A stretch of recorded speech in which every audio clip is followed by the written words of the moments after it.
For this lesson, we're going to take a look at the topic of solving trigonometric equations. In my opinion, this is something that you would have already done by this point in the course, but this is just formalizing it and also giving you a chance to practice this particular skill a little bit more. As you can see, what I have here is a linear equation. Now, this is not a trigonometric equation. It's just a plain linear equation, and I'm confident that you would be able to solve this quite easily. You know that in order to solve this, the key to this is isolating the variable or isolating the unknown. So in this case, what I'm going to do is I'm going to bring all of my variable terms to the right side. So I'll subtract 2x from both sides, leaving me with a 2x. I'm going to bring all of my constant terms to the left side in this case. So I'll add 5 to both sides, giving me 8. Then I will divide everything by 2, and I end up here. I have solved this equation, and the answer is x is equal to 4, or the solution. For us to do the same thing with trigonometric equations, we need to also make use of a couple of other key concepts. One of them is the idea of related acute angles, and the other one is making use of the cast rule, which tells us in which quadrants our various trig ratios are positive or negative. Now, what are the steps involved? I'm not going to read through these. You could pause the video and read through them for yourself, but I'll just highlight some of the things that I would want to bring to your attention. We can have only one trigonometric ratio. So ultimately, we have to solve for sine, cosine, or tangent. If we have both sine and cosine present in an equation, that's going to cause us problems, and we need to manipulate that so that we can form an equation that has only one of those trig ratios. Isolating the variable, which in this case the variable will be contained within the trigonometric ratio, is something we're going to do. We're going to make use of what I consider to be the standard 3 steps for solving any trig equation, which is the related acute angle, using the cast rule, and then determining the angles within our selected quadrants. And something that could be new with this lesson, which is another reason why it's a little bit different than the work that you might have done up until now, it's also, we're going to consider the possibility of any coterminal angles. And I've selected at least one example where that is going to occur, where I can illustrate that. Okay, let's go ahead and get into it. I'm starting off with something that's relatively simple, which is that the cosine of theta is negative 2 root 2. And as you will often see with questions like this, I specify what is essentially a domain. I specify these are the values of theta that I want you to consider. So in this case, 0 to 360 degrees, that is a full circle, all 4 quadrants. Our first step is always to find the related acute angle. And the way we do that is the related acute angle, in this case, is going to be the inverse cosine, but we always make sure that we take the absolute value of whatever the ratio is. We're only interested in the positive value.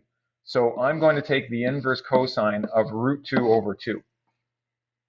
Now, as an aside, I actually chose this value specifically. Hopefully, you might recognize that root 2 over 2 is also 1 over root 2. And the reason why I am referring to it that way is because people are more likely to recognize the 1 over root 2 as coming from one of your special triangles. 1, 2, root 3. 1, 1, root 2. Those are my 2 special triangles. And you can see the 1 and the root 2 are in the 45-degree special triangle. So I could do this on my calculator and it would work just fine. But it turns out that my related acute angle here, I can also get from the exact value. Either way is fine in this case, but the answer is 45 degrees. My second step is I'm going to apply the cast rule. But in applying the cast rule, that is where I make use of the fact that the original question dealing with the angle theta had a negative sign. So where is cosine negative? And the answer to that is quadrant 2 and quadrant 3. So now I have identified where this principal angle theta, this angle theta, is going to be in quadrant 2 or in quadrant 3. And now I use that information in combination with the related acute angle. This is my third step. I now say, okay, what would this look like in quadrant 2? Well, in quadrant 2, I'm not worried about where it is in quadrant 2. It's in quadrant 2. That would be my angle theta. That would be my related acute angle. The negative x-axis is 180 degrees. And so my angle theta is going to be 180 degrees minus the related acute angle.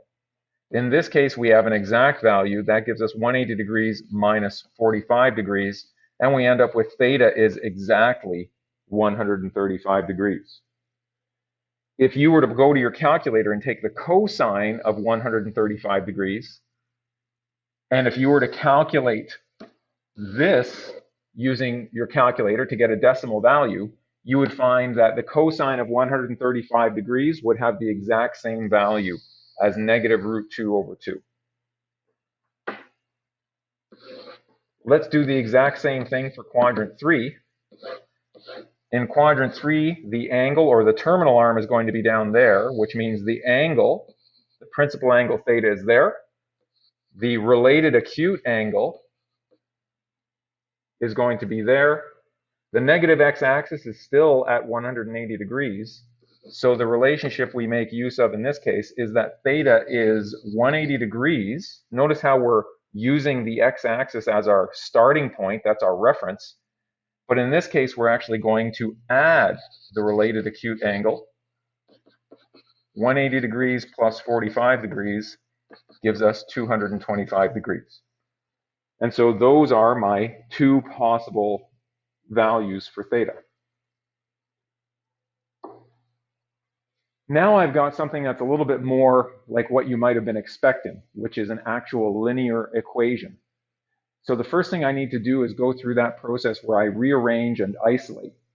In this case, there's only one trigonometric ratio, sine, so that's fine. I'm going to add sine to both sides. Now, when we talk about adding sine, what I really mean is we're adding sine theta to both sides. This thing, sine theta, and this thing, sine theta, that's a chunk, that's a piece that cannot be broken up.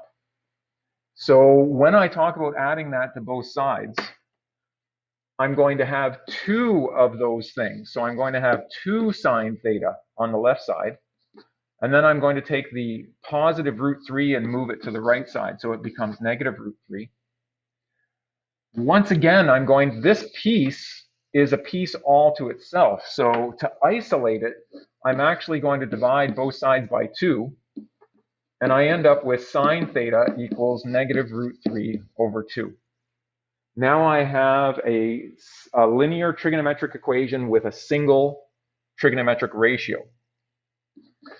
The RAA is equal to the inverse sine, but I take the positive ratio for finding the RAA. So I'm just going to take the inverse sine of root 3 over 2. As I did in the previous question, I actually selected this equation so that the root 3 over 2 comes from the special triangle. And in this case, the sine of what angle produces root 3 over 2? Well, sine is opposite over hypotenuse.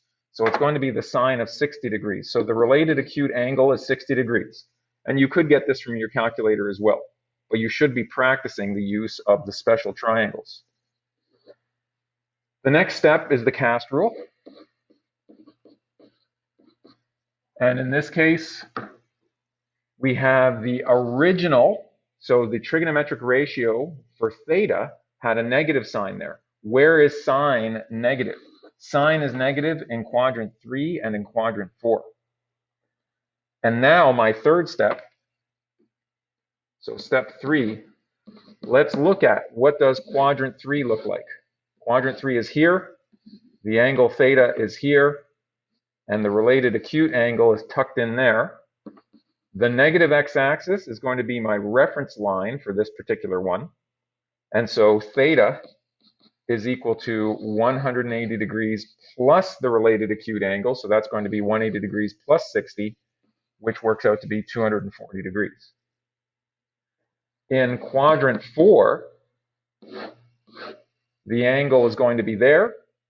So the principal angle looks like that. The related acute angle, I'm going to emphasize it. Now the closest x-axis is the positive x-axis. So the related acute angle is there. We know that the positive x-axis represents 0 degrees, but it's actually, in this case, we need to think of it as also representing 360 degrees. So our value for theta, the way we come up with theta, is we imagine going all the way around, which is 360 degrees, and then coming back by the related acute angle. All the way around is 360 degrees minus coming back a step by the related acute angle. That's 360 degrees minus 60 degrees is 300 degrees. It would be very easy in the course of practicing these things to just stop here and think that you're done.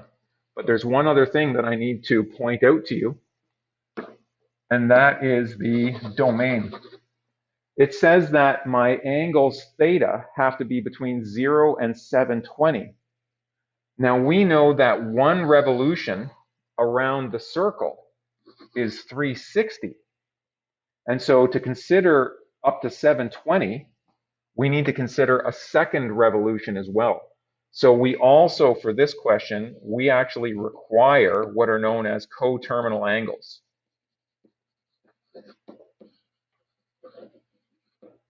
And a coterminal angle is where we go around the circle one more time. So I think it's actually worth it. In this case, I'm going to label this theta 1 and theta 2. Those are my first two answers between 0 and 360 degrees. And so to find coterminal angles, that means I add or subtract multiples of 360.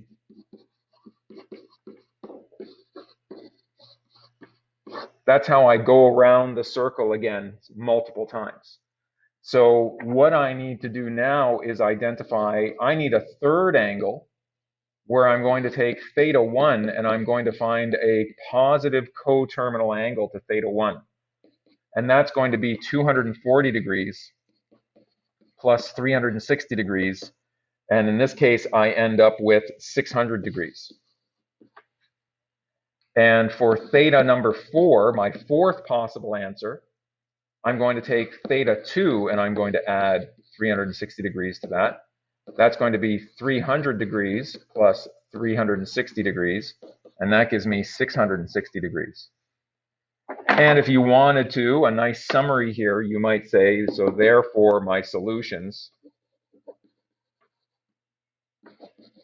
for theta are, and you could just list them here, they are, and I'm going to do them in numerical order. So 240 degrees, 300 degrees, 600 degrees, and 660 degrees. And if you put any one of those four answers into your calculator, you would find out that they are equal to, the sine of those would be equal to negative root 3 over 2. And that's it for this one. You can see most of what we're doing is the same, but I am adding in some small subtleties as I go. Okay, we have another equation.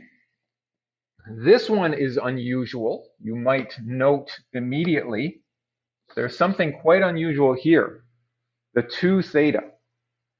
What I'm going to propose for a question like this, you don't have to do this, but it is a good starting point. What I'm going to propose for a question like this is we are actually going to do a change of variable right away. So I'm going to take this piece and I'm just going to say, let A be equal to 2 theta. And then I'm going to do the rest of my work in the context of A until I'm ready to get down to actual final answers. You don't need to do this. It is possible to go through this whole process without making this change of variable. And you could reasonably ask, well, when do I do that? How do I know I'm ready? And all I can say is, once you've practiced this enough, eventually you get to the point where in your head, you are able to make these interchanges back and forth with no effort. At that point in time, you don't need the change of variable anymore. But I strongly, strongly recommend that when you're first getting started with this, do the change of variable. I think you're less likely to make mistakes this way. So that's going to change my equation into 3 sine A plus 3 equals 5. So that means that 3 sine A is equal to 2. And now I divide both sides by 3, and I end up with sine A equals 2/3. Now, sine A equals 2/3. The ratio 2/3, I don't see that as having anything to do with the special triangles. So I'm just going to use calculator work on this case. And you could probably predict this by now. The first thing I'm going to do is find the related acute angle. Now, this 2/3 is already positive. So I don't need to change the sign of it. I just go ahead and use 2/3 to find the related acute angle. And in this case, we're going to end up with the inverse sine, and I want to make sure my calculator is in degree mode for this, of 2 divided by 3, and that gives me approximately 41.8103. I'm keeping extra digits for now, extra precision, but when I get to my final answer, I'm going to do rounding. You don't want to round too early, because if you lose precision too early, it can have a negative effect on any subsequent calculations you do. So I've got my RAA. Second step, I'll do my cast rule. I have to ask myself the question, where is sine positive, right? Because this was positive 2/3. Sine is positive in quadrant 1 and in quadrant 2. Now, in quadrant 1, so now on to the third step. In quadrant 1, the question is actually, you don't have to do any more. In quadrant 1, I'll draw the diagram this time, but technically that's not even needed. There's my terminal arm in quadrant 1. There's the angle theta. And then we always measure the RAA with respect to the closest x-axis, which in this case is the positive x-axis. So there's the RAA. And as you can see in this case, the angle theta and the RAA are the same. So theta is simply equal to the RAA. So my first answer, theta, is equal to 41.8 degrees. I can round it here because I still have that 41.8103 if I need to refer to that for another calculation. In quadrant 2, my terminal arm is in quadrant 2. That means that the angle theta looks like this. The RAA is referenced to the negative x-axis, which we know represents 180 degrees. So my second answer is 180 degrees minus the RAA, which is 180 degrees minus approximately 41.8103 degrees, which works out to be 180 minus that answer, 138.1897 degrees. And I could go ahead and round that now, or I could list these as final answers later. You know what? I have made a mistake here, and I apologize for that. This is not theta. I made a change of variable here, a little bit on autopilot there. I apologize for it. These are not theta values. These are A values. So there's the angle A. There's the angle A. That was the change of variable that I made. So A is equal to this. A is approximately equal to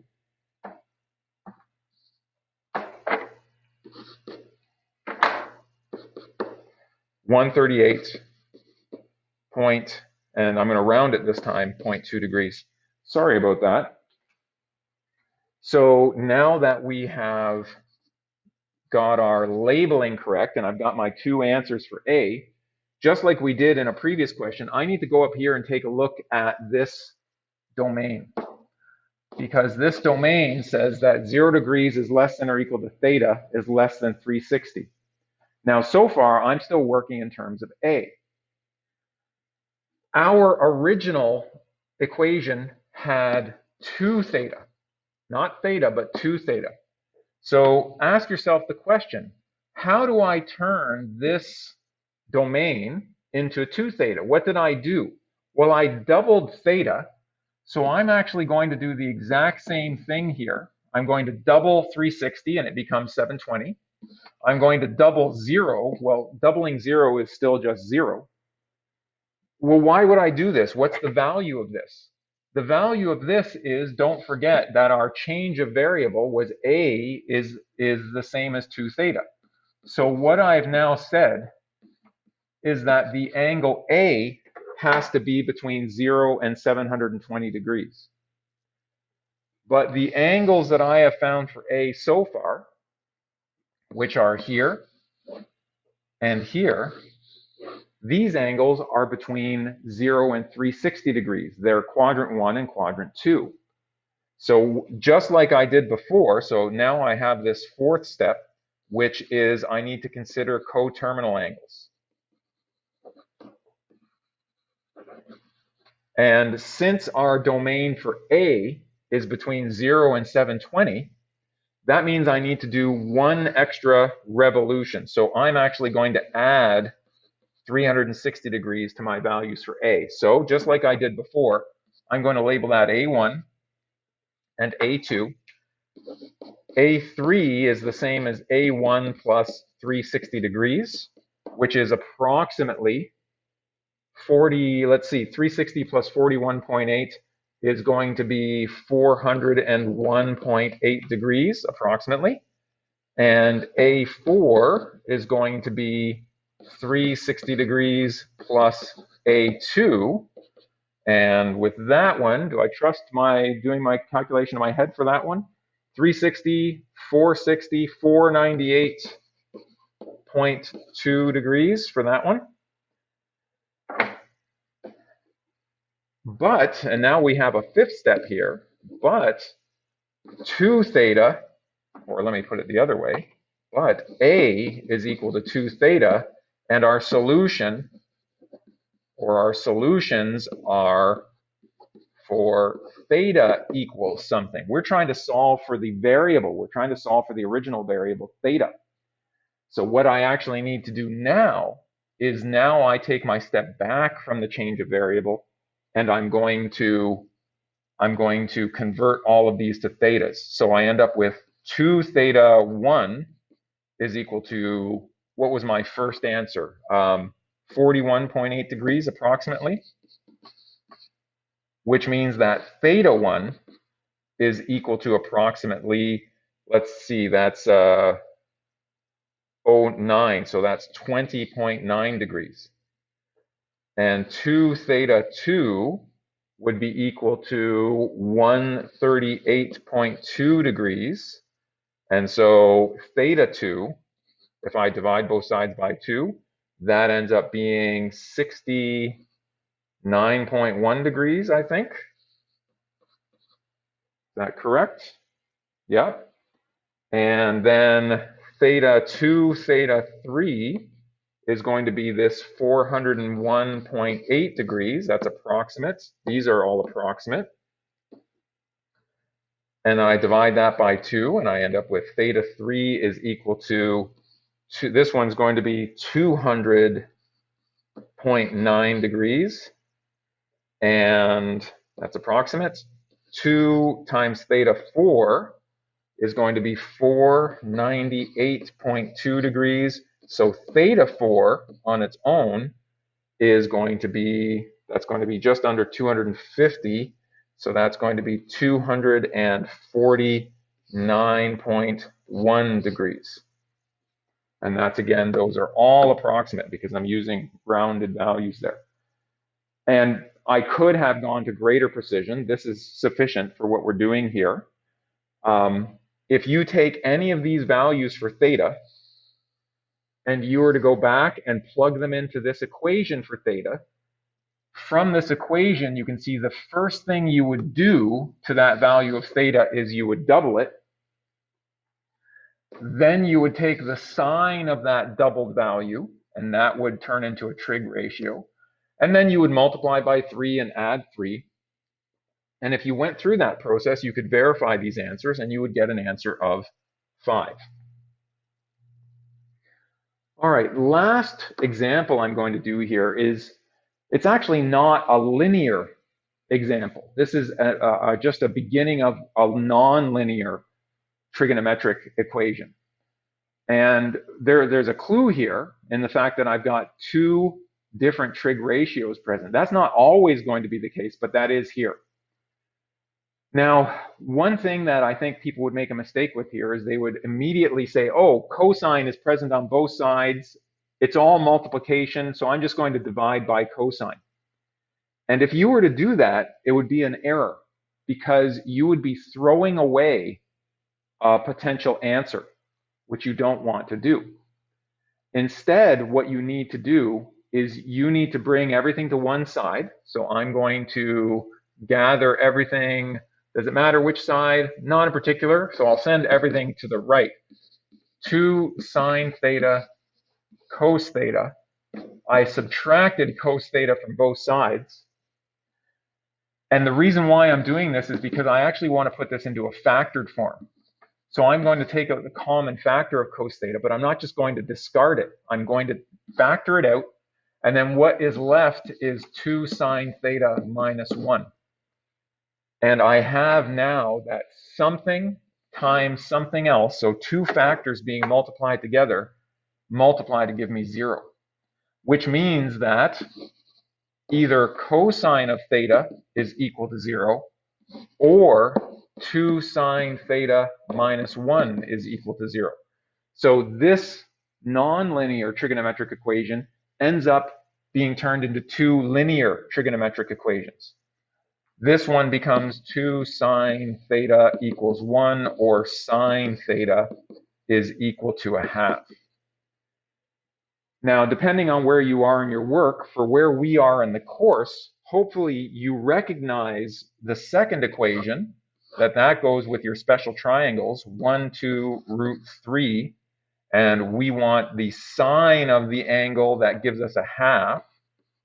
And you can see here that the sine of 30 degrees gives us 1/2. So we're going to make use of that. And you know what? Since I started down that path, let me just continue down there. So we go through our 3-step process. The related acute angle in this case is equal to 30 degrees because I can see that from the special triangle. My ratio for sine is positive. So sine is positive in quadrant 1 and in quadrant 2. In quadrant, and sorry, this is my 3rd step. Let me go ahead and number it the way I normally would. In quadrant 1, the angle theta is just the related acute angle, so that's 30 degrees. In quadrant 2, and if you get to the point, you don't need to draw the diagram for this. In quadrant 2, the angle theta is 180 degrees minus the RAA. And in this case, 180 degrees minus 30 degrees gives me 150 degrees. And that's it for that side of our equation. Now, what about this one, cosine of theta equals 0? This one doesn't make use of a special triangle, but it does make use of some exact values. And the thing that will help us remember that is a relationship that I know I've talked about in a previous lesson. Another way that we can talk about cosine of theta is that it is the x-coordinate over the hypotenuse, or the radius of the circle. So in this case, I am saying that 0 is equal to x over r. But the only way that that can happen, because we have r values that are greater than 0, the only way that this can happen is if the x-coordinate is equal to 0. So let's think about a circle. So we're basically talking about points on the radius of that circle, or on the, around that circle, and which points on that circle have an x-coordinate of 0. And it turns out that there are 2 points on the circle that have an x-coordinate of 0. There is a point up here at 90 degrees that has an x-coordinate of 0, and there's a point down here at 270 that has an x-coordinate of 0. And so that means my values for theta are also, theta could be equal to 90 degrees. Theta could be equal to 270 degrees. And so if we put all of those together, let's call that my third and my fourth solution. And my first solution was 30 degrees. And my second solution was 150 degrees. And if you put any of those four values into this original equation, you can show that the left side is equal to the right side. Unfortunately, our textbook doesn't actually cover this stuff to my satisfaction. So instead, I've got a handout for you from a different textbook, actually, with some different problems. And I've tried to break these things up into the different variety of questions you might see. So I've got some linear ones, some straightforward linear, some more challenging linear, and then some nonlinear that you might also find challenging. And that's it for this lesson.